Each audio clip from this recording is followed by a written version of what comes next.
I love the Sam Raimi Spider-Man trilogy starring Tobey Maguire. Heck, Spider-Man 2 is my all-time favorite superhero movie. And while I made peace that we never got a Spider-Man 4 with the original cast and crew, it is fun to look back at what if we had a Spider-Man 4. So there is some, but not a lot of information on the internet about what Spider-Man 4 was going to be about. Originally going to be released on May 6, 2011. One of the things that was confirmed was that the Vulture was going to be the main villain in Spider-Man 4. Originally, Vulture was going to be the main villain in Spider-Man 3, played by Ben Kingsley. You can see the Sandman right there, right behind the Vulture. But of course that didn't happen, and instead in Spider-Man 4, the Vulture was going to be played by John Malkovich. According to Jeffrey Henderson, who worked on Spider-Man 4 as a storyboard artist, he described the Vulture as a private government contractor who did a lot of nasty things. And he got his name the Vulture because after he would do a job, he would leave nothing behind but bones. Apparently, the Vulture's daughter would have been Felicia Hardy, played by Anne Hathaway.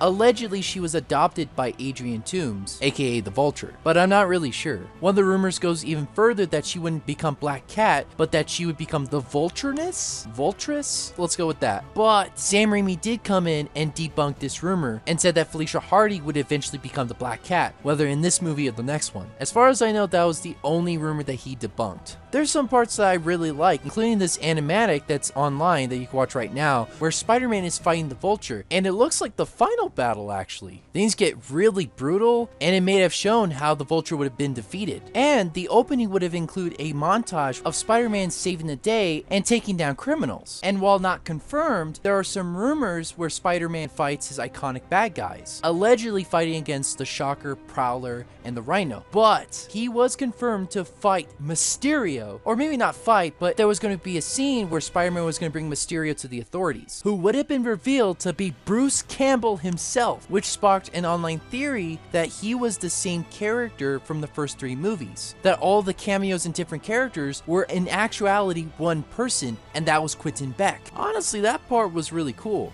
Do you know Sam Raimi never sent like an email or a phone call saying, "Hey Bruce, prepping Spider-Man 4. Yeah. What do you think about Mysterio?" That conversation never happened. As to how or why Spider-Man 4 was cancelled, Sam Raimi did an interview with the channel Movie Pilot while promoting for Doctor Strange in the Multiverse of Madness, where he was asked what his plans were for Spider-Man 4, to which Sam Raimi said, We had a script years ago, and we were actively working in pre-production. It just that it became a thing where there was a deadline, and I didn't want to make something that was less than great. I thought I had compromised a bit on Spider-Man 3, and I wanted to really pay the audience back on Spider-Man 4 and make the best Spider-Man of all.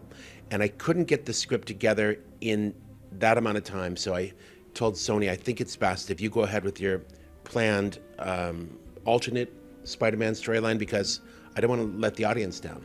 but who knows, on the off chance they decide to make a Spider-Man 4 with Tobey Maguire, there's a lot of things you could do with the character now. Now that it's been almost 2 decades, how are things going for him now? What were the challenges that he faced during that time? And what are the challenges that he's facing now?